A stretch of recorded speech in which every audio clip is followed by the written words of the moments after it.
우리 한번 크게 한번 아멘 하실까요? 할렐루야. 자, 한번 옆에 사람에게 한번 이렇게 인사합시다. 주님 부활하셨습니다. 자, 한번 이렇게 인사합시다. 주님 부활하셨습니다. 여러분, 이 말의 의미는 여러분도 부활하시기를 축복합니다. 이 말의 의미입니다. 오늘 이 아침 먼저 여러분, 주님의 이름으로 축복하고 환영합니다. 지난 40일 동안의 우리 사순절의 여정이 은혜 가운데 잘 마치고, 또 지난 한 주간 우리 고난주간 우리 많은 교우들이 와서 새벽을 깨우면서 한 주간 기도하고 주의 말씀을 나누었습니다. 여러분, 함께 하신 여러분들 모두에게 감사하고요, 또 사정이 있어서 집에 계셨던 분들, 또 기도로 도우셨던 분들 감사합니다. 오늘은 무엇보다 또 이렇게 함께 예배드리는 분들이 있어서 너무 감사합니다. 오늘 저희 교회 처음 방문하신 분들, 좀 낯설지라도 함께 예배드린다면 또 주님의 은혜가 여러분에게도 함께 하실 줄 믿습니다.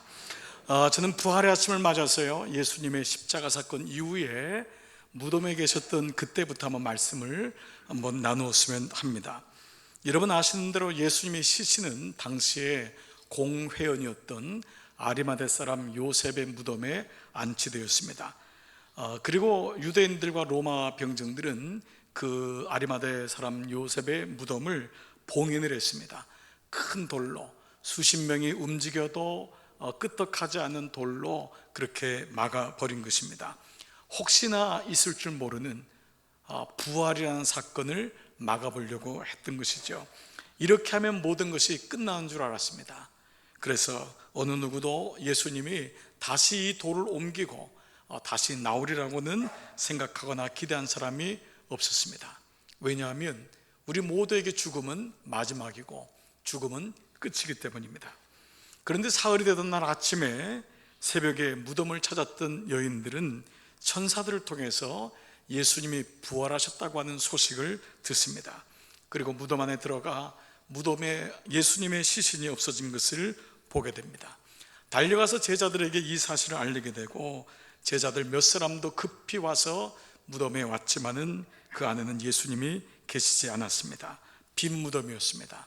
역사적으로 이 사실을 알리기 원치 않았기 때문에 대제사장들과 바리새인들은 이것이 예수님의 제자들이 시신을 훔친 것이라고 소문을 퍼뜨렸습니다. 그러나 손으로 해를 가린다고 되는 것은 아니지 않겠습니까?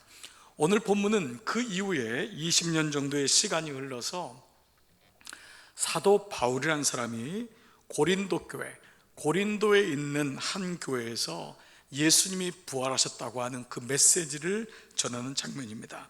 사실 고린도 교회에 있는 성도들은 예수님이 살아계실 때, 실제로 이 땅에 계실 때의 모습을 본 사람이 없었습니다. 그래서 바울이 주님의 부활을 얘기해도 그것이 사실은 잘 믿겨지지는 않았을 것입니다. 당연히 교회 안에는 이 부활에 대해서 의심하거나 정말일까? 어떻게 죽은 자가 부활할 수 있을까라는 마음을 가질 것입니다. 예나 지금이나 마찬가지일 것입니다. 여러분 중에 부활절 오늘 예배를 드리지만 사실 오랫동안 교회를 다녔지만 그냥 부활절이니까 내가 교회를 나오는 거지, 굳이 뭐 예수님의 부활하고 나하고 무슨 상관이 있을까, 이렇게 생각하실 수도 있을 것입니다. 실제로 지난 2000년 동안 이 부활에 대한 논쟁은 참으로 끝이 없었습니다. 많은 사람들이 예수님의 부활을 부정하고 싶었고, 그리고 많은 학자들은 이 예수님의 부활이 날조된 신화 혹은 종교적인 맹신, 날조된 사건이라고 몰아붙였습니다. 심지어는 많은 학자들 가운데 그 좋은 머리로 예수님의 부활이 사실이 아니라는 것을 증명하기 위해서 평생을 다 허비한 사람도 있으니 참으로 안타깝기 그지없습니다. 그러나 성경과 그 당시의 역사를 보면 이것은 내가 아니라고 해서 될 문제가 아님을 말씀하고 있습니다. 먼저 성경이 그것을 입증하고 있습니다. 성경의 사복음서는 예수님의 일대의 길을 그린 책인데 마태복음, 마가복음, 누가복음, 요한복음입니다. 그리고 그 이후에 이루어지는 사도행전도 예수님 당시에 있었던 사람들, 누가가 기록했던 글입니다. 그런데 놀랍게 흥미로운 것은 이 모든 책에 예수님의 부활의 사건을 기록한 것이 조금씩 차이가 있다는 것입니다. 우리 생각에는 차이가 있으면은 뭔가 문제가 있다고 생각하지 않습니까? 예를 들면 예수님의 무덤에 찾아갔던 시간도 조금씩 다릅니다. 어떤 사람은 새벽 미명에, 어떤 사람은 아직 어두울 때에 이렇게 기록하고 있습니다. 예수님의 빈 무덤에 찾아갔던 여인도 어느 성경에는 마리아, 어느 성경에는 막달라 마리아, 어느 성경에는 살로메, 어느 성경에는 많은 다른 여인들 이렇게 기록되어 있습니다. 그저 있는 그대로 본 그대로를 모든 사람들이 자기의 본 것을 기록했던 것입니다. 자, 그런데 이것이 이 고대 문서의 진위를 가리는 고대 문서 편집 학자들, 이 전문가들에 따르면은 대단히 중요한 실마리라는 것입니다. 많은 사람들이 고대 문서를 가져와서 이것이 진짜라고 얘기하기 때문에 그것을 가리는 일이 전 세계적으로 고대 문서 학계에서는 대단히 중요한 일이었습니다. 그런데 그들에 의하면은 제자들이 만일 예수님의 부활을 날조하고 조작하였다면은 이렇게 될 수가 없었다는 것입니다. 그리고 무엇보다 마태, 마가, 누가, 요한, 사도행전 그리고 이어진 목회서를 썼던 사람은 그 정도로 치밀하거나 똑똑한 사람들이 아니었다는 것입니다. 그래서 예수님의 부활은 인간으로서는 이것은 조작될 수 없는 것임을 얘기를 하는 것입니다. 거짓 문서의 특징은 조작하고 날조하고 모든 것을 똑같이 만들어내는 것인데 예수님의 성서와 그리고 많은 문서들은 그렇지 않다는 것입니다. 그래서 학자들은 자신들은 설령 예수님을 믿지 않더라도 부활에 대한 성경의 기록과 문서들을 볼 때 이것이 거짓이라고는 얘기할 수 없다. 이것이 모든 역사학자들의 증인인 것입니다. 두 번째는요, 이 부활을 증거하는 경험한 증인들의 증언입니다.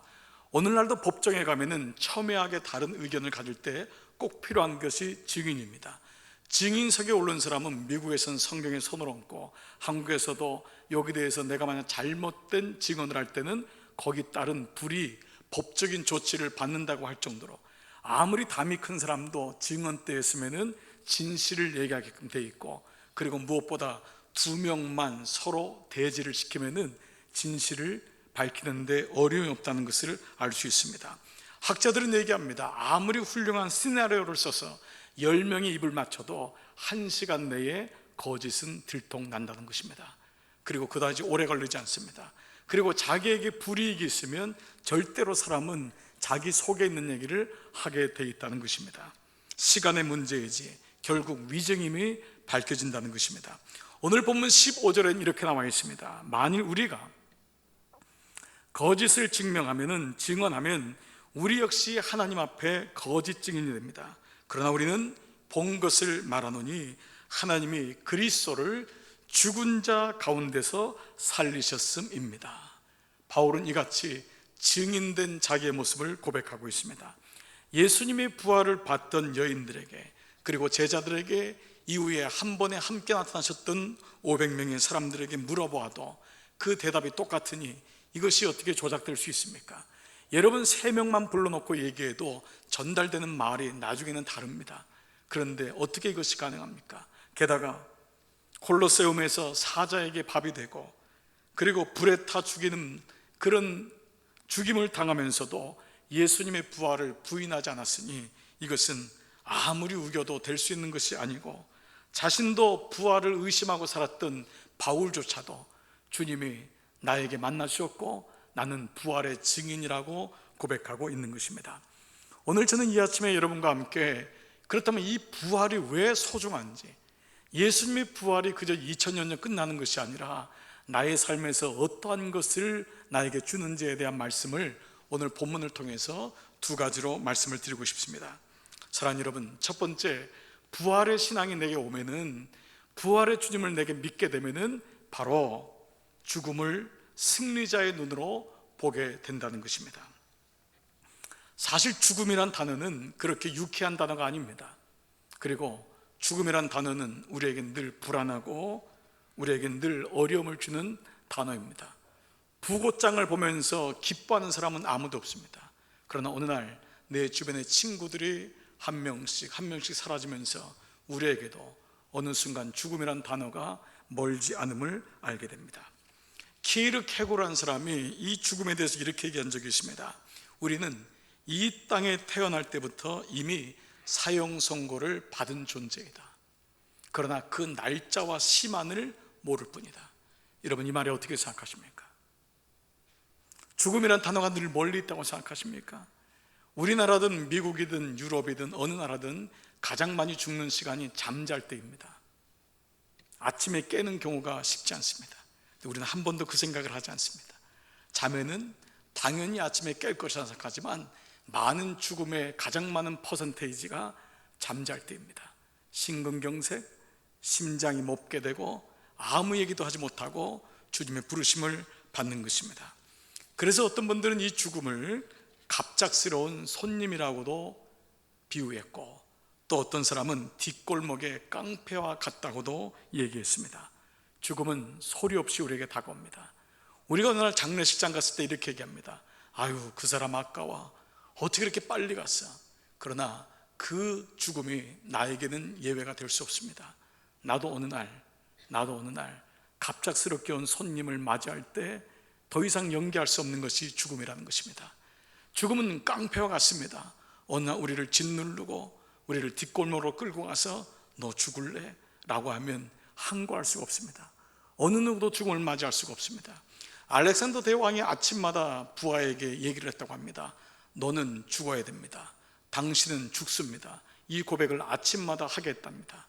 그 얘기를 들으면서 알렉산더 대왕은 짧은 시간이지만 나는 죽는 존재이구나, 그거를 알았다고 하니 젊은 왕이었지만 참으로 지혜로운 왕이 아닐 수 없습니다. 요즘처럼 건강에 신경 쓰는 시대는 아마 지난 역사 속에서 없었을 것입니다. 좋은 것 먹고 좋은 운동하고, 산소도 요즘 미세 공기가 좋지 않으니까 옥시전, 산소를 따로 쓰기도 하고, 집집마다 공기청정기가 없는 곳이 없습니다. 여러분, 그렇지 않습니까? 저도 TV를 보면은요, 다 사고 싶어요. 저거 다 사면 100살은 살 것 같아요. 그래서 이것도 사고 싶고 저것도 사고 싶고, 그런데 그냥 어떻게 하다 보니까 못 살 뿐이지 마음에는 다 사고 싶어요. 저거 사면 날씬해질 것 같고, 저거 먹으면 그냥 가만히 있어도 이 뱃살이 다 빠질 것 같고, 어떤 거는 그냥 먹으면 키도 크는 게 있다고 하니 다 먹고 다 복용하고 싶어요. 그러나 그렇게 해서 우리가 건강하게는 좀 누릴 수 있을지라도 다가오는 죽음을 연기할 수 있는 사람은 아무도 없다는 것입니다. 그런데 바울은 이렇게 고백하고 있어요. 고린도전서 15장 57절 같이 한번 읽을까요? 시작. 예수 그리스도의 부활을 통해 우리에게 죽음에 대해 이김을 주시는 하나님께 감사합니다. 어떻게 우리가 죽음을 이긴다고 할 수가 있을까요? 죽음을 통과하지 못하는 사람은 아무도 없는데 죽음을 이길 수 있다, 이 말은 죽음에 대한 생각이 바뀐다는 것입니다. 그리고 죽음이 끝이 아니라는 것을 아는 것입니다.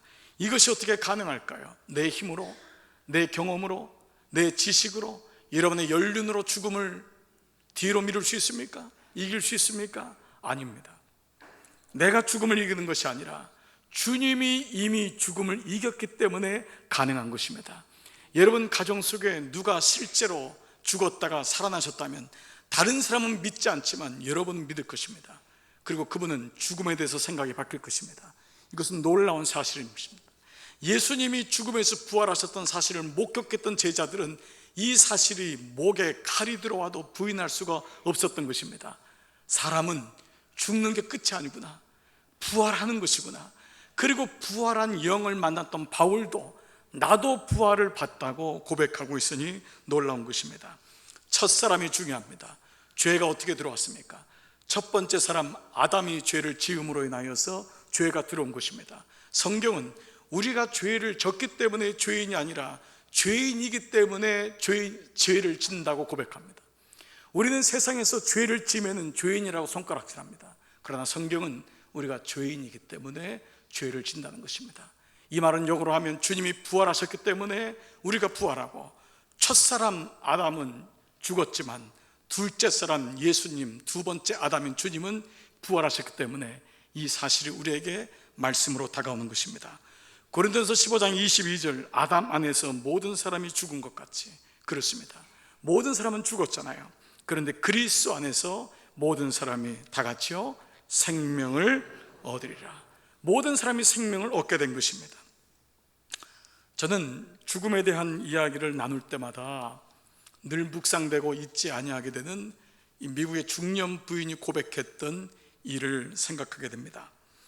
예수님을 신실하게 잘 믿던 이 중년 부인은 어느 날 주치의로부터 몇 달을 살 수 없다고 하는 죽음에 대한 통보를 받게 됩니다.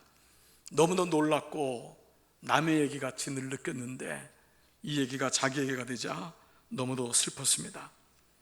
그리고 시간이 지나면서 이내 죽음을 맞이할 수밖에 없고 준비해야 됐다는 생각을 하게 되었습니다.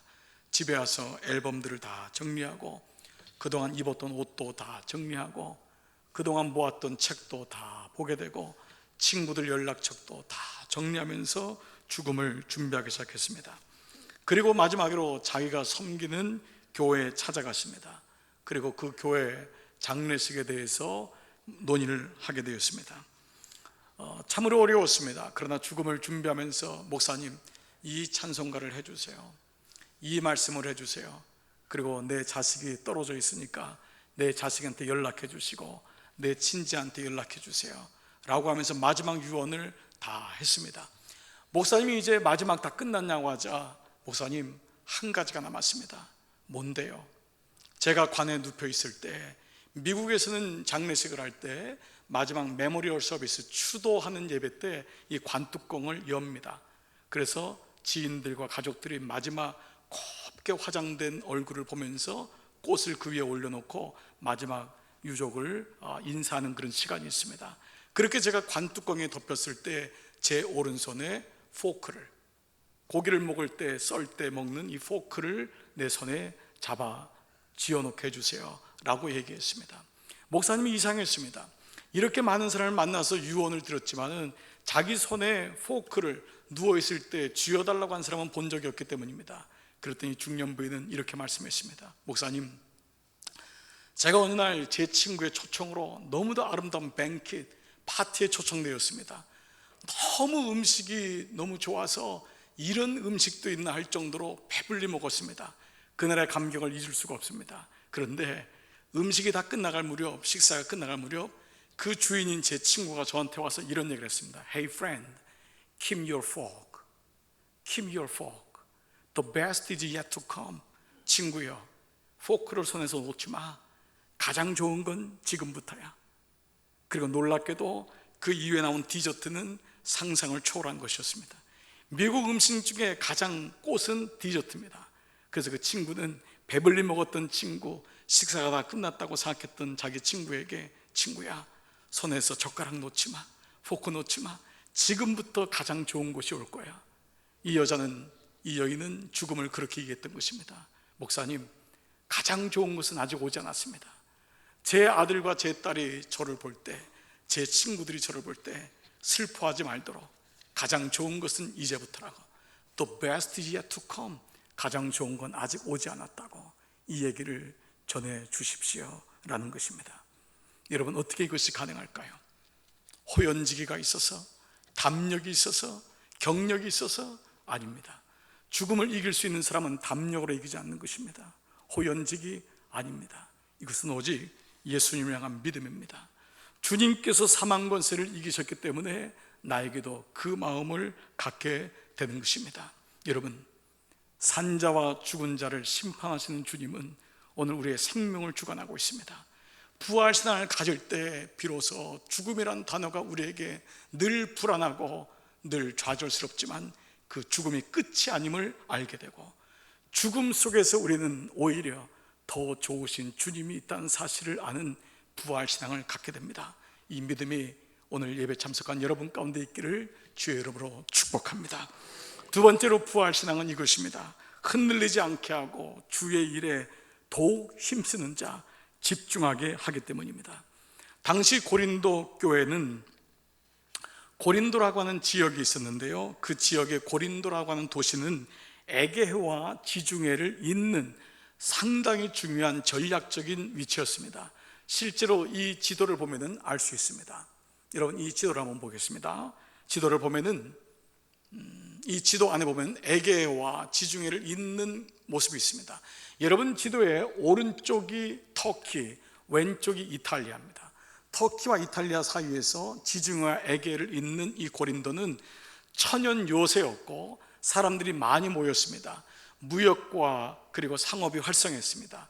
젊은 사람들에게는 고린도에 가면 돈을 번다라고 할 정도로 수많은 사람들이 고린도에서 실제로 돈을 벌어서 졸부가 되었습니다. 그러나 이것만으로 끝난 것은 아니었습니다. 고린도에는 아프로디테라고 하는 신전이 있었는데요, 지금도 가면 그 신전에는 엄청난 크기의 유적이 남아 있습니다. 저도 이것을 실제로 간 적이 있는데 이 크기가 세종문화회관의 10배 이상입니다. 2000년 전 세종문화회관의 10배가 넘는 이 신전에서 뭘 했냐면 1000명의 여사제들이 이상한 신을 섬기면서 매춘 행위를 했습니다. 밤마다 도박과 술이 난무했습니다. 온 고린도 안에는 젊은이들이, 남자들이 술에 취해서 돌아다녔고 모든 여인들은 윤락행위를 했다고 하니 우리가 보지 않아도 어느 정도로 이 도시가 타락했는지를 알 수 있습니다. 돈은 넘쳐나는데 돈을 쓸 데가 없으니 기가 막힌 일이 아닐 수가 없습니다. 그런데 이 고린도에 교회가 세워진 것입니다. 만약에 여러분들이 고린도 교회 성도라면 여러분 어떻겠습니까? 믿음 생활하기가 어떻겠습니까? 정말 어려웠을 것입니다. 나가기만 하면은 온 세상이 이렇게 허물어졌으니 어떻게 그 안에서 예수를 믿을 수가 있습니까? 돈이 하나님인데 어떻게 그 가운데서 하나님을 섬길 수가 있습니까? 그러나 이것도 고린도만 그런 것이 아닙니다. 예수님이 실제로 시험을 받았던 광야의 첫 번째 시험의 세 가지는 돈과 명예와 권력이었습니다. 이 땅에서 일어나는 일들, 이 땅의 시험을 이기는 일, 이 땅의 유혹을 이기는 일 어렵습니다. 어떤 분이 나이가 40대 있는 분이 공자가 목사님 40대는 불혹, 유혹이 없다고 했는데 고쳐야 되겠습니다. 불혹이 아니라 다혹입니다. 너무 유혹이 많습니다. 40살 가지고 이 세상을 이해가 너무 어렵습니다. 그런 얘기를 해서 이해가 되지 않습니까? 그렇습니다. 우리는 이 현실적인 부분에서 흔들리지 않는 것이 어렵다는 것입니다. 남편은 서울대학교를 나와서 미국의 아이비리그에서 공학 박사를 받았습니다. 그래서 포항공대 교수로 갔습니다. 부인은 이화여대에서 피아노를 전공해서 아이비리그에서 피아노로 박사학위를 받고 모교인 이화여대 교수가 되었습니다. 이 두 분이 어느 날 예배를 드리면서 주님의 음성을 분별하기 시작했습니다. 그런데 주님께서 이 두 분을 부르셨습니다. 그래서 선교사로 모든 직위를 내려놓고 중국으로 떠났습니다. 10년 동안 남편은 목공일을 하면서 중국 연변에 있는 조선족들에게 나무를 만들어주고 의자를 만들어주고 그 일을 했습니다. 부인은 성악이 아니라 딴따라를 가르쳐주면서 예수님을 전하기 시작했습니다. 그랬던 그분들이 쓴 책이 있는데 바로 떡의 전쟁이란 책입니다. 정진호 교수 내외는 우리가 삶의 현장에서 생명의 떡이신 예수님을 선택할 것인지 땅의 떡인 세상을 선택할 것인지 늘 가름길에 있다고 했습니다. 그래서 예배는 그럼에도 불구하고 생명의 떡이신 예수님을 고백하는 것, 이것이 바로 예배가 아니겠냐고 그는 우리에게 말씀하고 있습니다. 고린도 교회를 향해서, 성도를 향해서 바울은 이렇게 외치고 있습니다. 58절, 그러므로 내 사랑하는 형제들아 경고하며 흔들리지 말며 항상 주의 일에 더욱 힘쓰는 자들이더라. 이 고백은 초대교회의 축도가 되었었습니다. 실제로 이 말씀 속에 형제들아 경고하며 흔들리지 말며, 그러나 그 다음 말씀이 뭐지요? 주의 일에 더욱 힘쓰는 자들이더라. 그런데 여기서 일이라고 하는 단어는 히라보로 에루코라고 하는 단어인데, 이 단어는 우리가 알고 있는 생업, 우리가 알고 있는 목사나 선교사의 사명, 교회 일이 아니라 생업을 뜻할 때 단어가 바로 에루코입니다. 즉 이 말의 뜻은 생업에서 주님을 기쁘시게 하는 일을 의미한다는 것입니다. 여러분이 은혜를 받았으면 그 일에 그 은혜를 가지고 생업 속에서, 가정 속에서, 자녀와의 관계 속에서 주님을 기쁘게 하는 것, 이 모든 것이 주님의 일이라는 것입니다. 한 분이 아기가 아파서 일주일 내내 새벽제단 나오고 싶었는데 못 나왔습니다. 그때 그렇게 얘기했습니다. 아기 돌보는 것도 당신에게는 에로코입니다. 집에 남편이 아파서 거동할 수가 없습니다. 너무너무 답답합니다. 그런데 1년, 2년, 3년이 가도 차도가 있지 않습니다. 그러나 그분에게도 그 일은 에루코입니다. 아이가 정신병이 들어서 약을 복용하고 병원에 가도 낫지 않습니다. 그러나 그 아이를 위해서 기도하고 그 아이에게 버팀목이 되주는 것, 그것도 에루코입니다. 여러분, 교회 일만이 에루코가 아니고 목사와 선교사만 하는 것이 에루코가 아니라는 것입니다. 여러분이 어떤 일을 하든 어떤 직위를 갖든 아무 상관없이 에루코인 것입니다. 고린도 교회는 실제로 좋은 사람들, 세상의 지위가 괜찮은 사람들, 이 사람만 나온 것이 아닙니다. 허드레 일을 하는 사람들이 많았고, 심지어는 노예도 많았고, 심지어는 계칙을 받았던 이방인도 많았습니다. 그래서 바울은 이렇게 얘기하는 것입니다. 당신이 부활의 믿음을 가졌다면 당신 있는 그곳에서 그것 때문에 주눅 들지 마세요. 그것 때문에 사람 눈치 보지 마세요.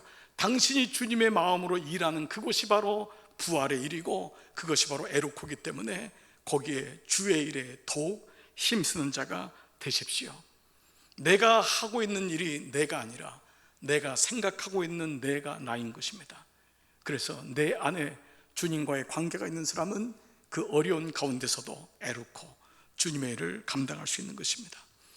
미국에서 섬겼던 한 교회에서 청소하는 분을 찾게 되었는데요, 어떻게 하다 보니까 교회 남자 성도님 중에 한 분이 일을 맡게 되었습니다. 그러나 사실 교회 청소라는 것이 쉽지 않았습니다. 화장실도 하나가 있는 게 아니잖아요. 그 10개가 넘는 그 화장실을 다 일일이 다 그 방마다 가서 치워야 되고, 예배실을 치워야 되고, 이것은 정말 어려운 일이었어요. 사실 저도 이분이 어려웠던 게, 이분이 한국에서 좋은 대학도 나왔고 또 중견 임원까지 했던 분이라서 제 마음속에는 이분이 과연 이 일을 할 수 있을까라고 하는 의구심과 염려가 있었습니다. 근데 그것은 제 생각이었습니다. 놀랍게도 이분은요, 일을 하면서 얼굴에 웃음이 사라지지 않는 거예요. 늘 온화한 웃음이 있고 기쁨이 있는 거예요. 제가 이 얘기를 드릴 때마다 여러분의 얼굴은 어떤지 이 시간 한번 보셔야 됩니다. 제가 설교할 때마다 제일 고통스러운 게 여러분의 표정을 보고 설교하는 겁니다. 너무 안 그런 분도 이제 많아졌지만 너무 근엄하고 아무 표정이 없어서 제가 아주 두렵고 떨리는 마음이 있어요. 그래서 다음 주부터는 여기다가 거울을 다 좀 달아서 여러분들 스스로가 여러분의 얼굴을 보면서 예배드리면은 훨씬 낫겠다라는 생각을 하게 됩니다. 그러나 요즘 예산이 없기 때문에 안 하겠습니다. 이분은 늘 얼굴에 웃음이 있었어요. 사실 사람이 근엄하면 좋은 것 같지만 아닙니다. 그 사람의 웃음이 있을 때 그 깊이가 있는 겁니다. 그러니까 그 웃음이 낮은 웃음, 얕은 웃음이 아니었어요. 교인들이 얼마나 때로 까다롭게 하고 무례한 교인들이 있습니까? 그러나 이분은 마음 상하지 않았어요. 그리고 상대방을 상하게 하지도 않았어요. 근데 그분과 대화를 하면서 저는 그분이 경험했던 예배가, 그분이 경험했던 부활신앙이 얼마나 소중한지를 알게 되었습니다. 사실 그분도 처음에는 자존심을 내려놓기가 너무 죽기보다 싫었다고 합니다. 한국에서 기껏 미국 가서 친구들에게 나 화장실 청소해 라는 말을 할 수가 없었답니다. 그리고 화장실 청소하고 냄새가 배면은 애들이 앓을까봐 빨리 들어가서 목욕을 하고 향수를 뿌리고 부끄럽다고 생각을 했습니다. 그러던 어느 날 그는 복음을 듣게 되었습니다. 어느 날 예배를 통해서 알게 되었습니다. 예수님이 나의 죄를 위해서 그렇게 고난당하시고 수치와 부끄러움을 마다치 않으셨는데 나는 뭐라고, 내가 뭐 대단하다고, 내가 뭐 그 대학 나왔다고, 내가 뭐 지난 시간에 경력이 있다고 이거를 부끄러워하는 것일까? 내 마음의 자존심과 염려를 주 앞에 내려놓기 시작했습니다. 그러자 놀랍게도 생각이 바뀌자 마음의 기쁨이 오기 시작했습니다. 복음은 우리의 생각을 바꿉니다. 그래서 그는 마음속에 이런 마음이 들었답니다. 내가 무슨 일을 하냐가 아니라 지금 내가 주님의 전에 있지 않는가, 내가 무엇보다도 주님의 전을 청소하니 더 감사하고, 무엇보다 이 나이가 되었는데도 건강하니 너무너무 축복이구나. 그는 자신의 삶 속에서 주님의 부활을 경험했고 그렇게 주의 일에 더욱 힘쓰는 자들이 되었던 것입니다. 사랑하는 여러분, 오늘같이 좋은 날 부활절 아침 저는 여러분을 주님의 이름으로 축복합니다. 사실 믿음이라는 것을 가만히 돌아보면은 믿음은 엄밀한 의미에서 내가 믿는 것이 아니라 믿어진다는 것입니다. 이것이 옳습니다. 내가 믿음을 선택하는 것 같지만 그렇지 않습니다. 어느 날 그렇게 완악했던, 의심 많았던 내가 주님이 믿어지기 시작하는 것입니다. 아이가 부모가 나를 낳은 것을 보았기 때문에 믿어서 엄마, 아빠라고 부르는 것이 아닙니다. 어느 날 이분이 내 아빠구나, 이분이 내 엄마구나라는 걸 알게 되어 있습니다.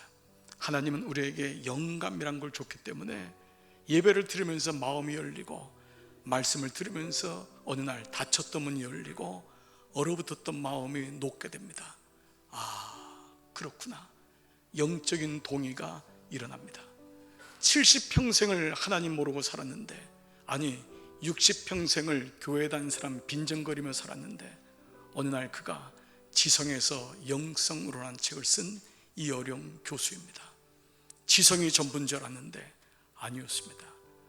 사람은 영이 있구나 깨달았던 것입니다. 저는 예수님을 전혀 알지 못하는 가정에서 태어났습니다. 부모님 힘들으셨기 때문에 저에게 이론 하나 도와줄 수 없었습니다. 그런데 예수님이 저에게 부모가 되셨습니다.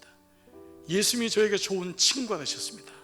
그리고 제 인생 속에 예수님이 오셔서 나의 주인이 되어주셨습니다. 그때부터 저의 인생은 방황했지만, 흔들렸지만 꺾이지 아니하고 죽지 아니하고 예까지 올 수 있었습니다. 부활절을 맞이하는 저는 또한 남다른 마음이 있습니다. 지난 2년 동안 목회를 더 이상 안 한 줄 알았습니다. 이제 목회는 나하고 거리가 멀구나 라고 생각했습니다. 그런데 웬 은혜입니까? 여러분같이 좋은 분들하고 주일마다 설교하고 예배 드릴 수 있으니 이 또한 부활의 은혜가 아닐 수 없습니다. 여러분 너무 감사합니다. 오늘 예배 참석하신 여러분께 감사를 드립니다. 그리고 부활을 억지로 믿으려고 하지 마십시오.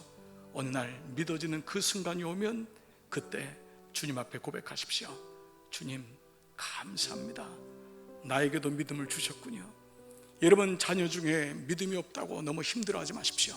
어느 날 삶이 되면, 때가 되면 그 자녀에게도 주님이 다가가실 것입니다.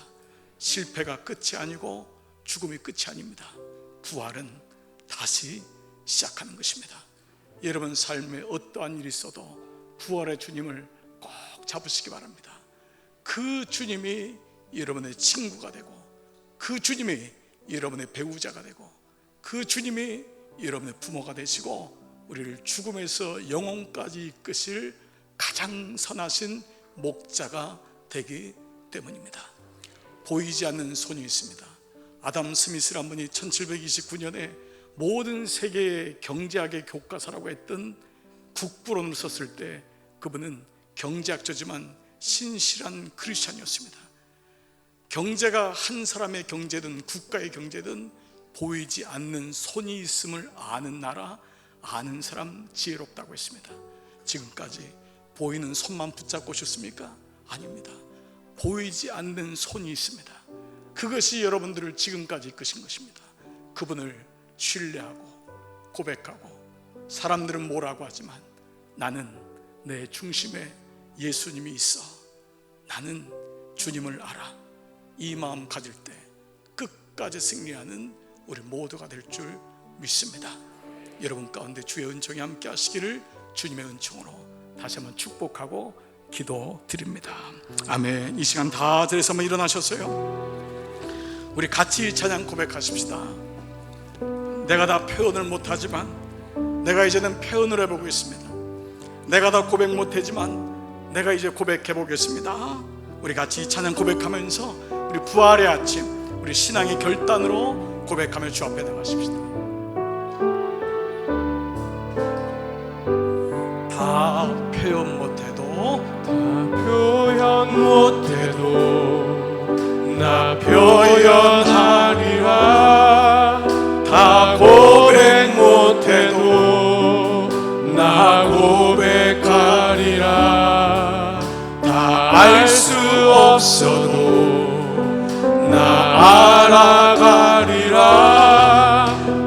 닮지 못해도 나 닮아가리라. 다 표현 못해도 주님, 내가 표현해 보겠습니다. 표현하리라. 내가 다 고백 못해도 못해도 내가 주님 고백해 보겠습니다. 고백하리라. 내가 다 알지 못해도 알 수 없어 내가 주님 알아가겠습니다. 알아가리라. 내가 주님 닮지 못해도 닮지 못해도 내가 조금씩 주님을 닮아가겠습니다. 그 사랑 얼마나 아름다운지. 아멘. 그 사랑 얼마나 날 부욕해 하는지. 그 사랑 얼마나 크고 놀라운지를. 그 사랑 얼마나 나를 감격하게 하는 그 사랑 얼마나 아름다운지. 아멘. 그 사랑 얼마나 날 부욕해 하는지. 그 사랑 얼마나 크고 놀라운지를. 그 사랑 얼마나 나를 감격하게 하는지. 나 같은 죄인 살리신 주 내 놀라워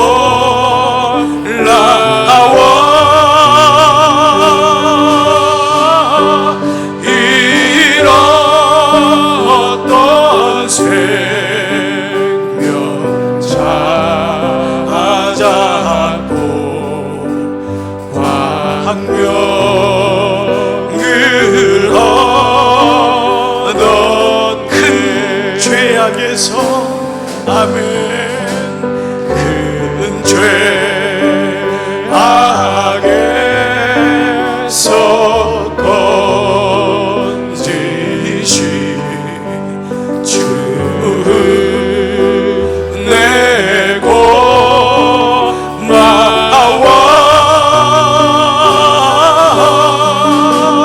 나 처음 믿는 그 시간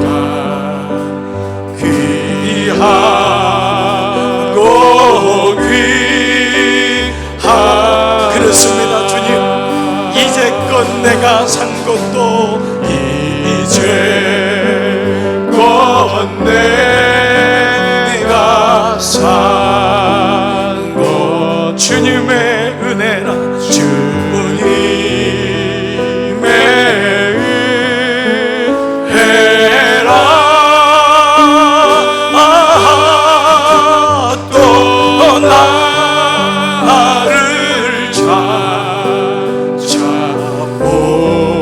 찾아보냐 하게 인도해 주시리.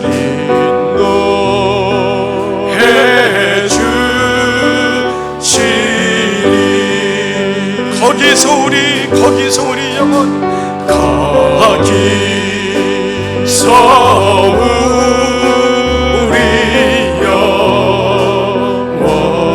주님의 은혜로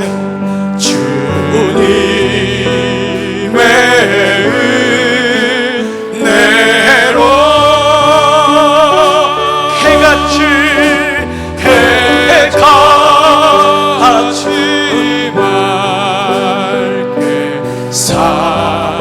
살면 주님 찬양하기 원합니다.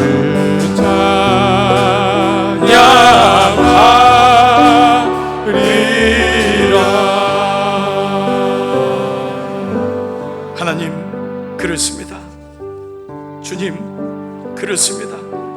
주님의 부활은 사실이었고 진실이었고 오늘도 이 부활을 경험하는 그리스도인들이 삶의 자리에서 그 죽음에 굴하지 아니하고 그 고통에 굴하지 아니하고 지금도 부활의 주님 때문에 일어서고 있습니다. 오늘 이 아침 어떤 고난에 있는 자리에 있을지라도 오늘 예배드리는 종들을 주 앞에 올려드립니다. 하나님, 꼭 다시 일어설 수 있도록 하나님 은혜 베풀어 주시옵소서. 아버지, 만일 그리스도 안에서 우리가 바라는 것이 다만 이 세상의 삶뿐이라면 모든 사람 가운데 우리는 더욱 불쌍한 자가 아니더냐. 주님, 그렇습니다. 주님의 부활이 없다면, 이 땅이 전부라면 우리가 여기 있을 이유가 무엇이겠습니까? 주님, 오늘 이 부활의 소망을 이 땅에 살아가면서 잊지 말게 하시고, 주님, 죽음의 권세가 나를 덮지 아니하고 나도 주님처럼 부활하는 것을 영광을 두고 살아가는 우리 모두 될 수 있도록 인도하여 주시옵소서. 우리 교회에 부활의 길이 열려지게 하시고, 우리 세우신 원로 장로님들부터 사랑하는 어린 생명까지 모두 부활의 주님을 경험케 하여 주시옵소서. 오늘 몸된 교회에 처음 오신 우리 사랑하는 교우들이 있습니다. 방문하신 우리 자녀들, 우리 교우들, 친지들이 있습니다. 주님 아시죠? 주님 한 분 한 분을 만져주시고 저분의 삶 속에 주님의 몸된 교회에 꼭 예배드리며 하나님을 영화롭게 하며 주님 주시는 위로와 사랑으로 이 광야 같은 세상 능히 승리할 수 있도록 인도하여 주시옵소서. 사랑하는 여러분, 평안히 돌아가십시오. 복음의 말씀을 들으시니 참 자유인답게 사십시오. 주님께서 여러분을 새로운 순례길로 초대하십니다. 날마다 새로운 마음으로 그 길을 걸어가십시오. 그릇되고 거짓된 길에서 벗어나 주님께서 기뻐하시는 바르고 선한 길을 걸어가십시오. 주님께서 여러분과 함께 하실 것입니다. 이제는 성부와 성자와 성령의 은총이 머릿속의 모든 종들 위해 홈 커밍데이를 통하여 우리 교회에 함께 방문하고 예배드리며 멀리 떠나 있다가 우리 교회에 온, 고향에 온 우리 사랑하는 여러 교우들, 그리고 함께 주님의 몸된 교회를 지키며 예까지 온 사랑하는 교우들 머리 위에 이제로부터 영원토록 함께 하시기를 간절히 축원하옵나이다. 아멘.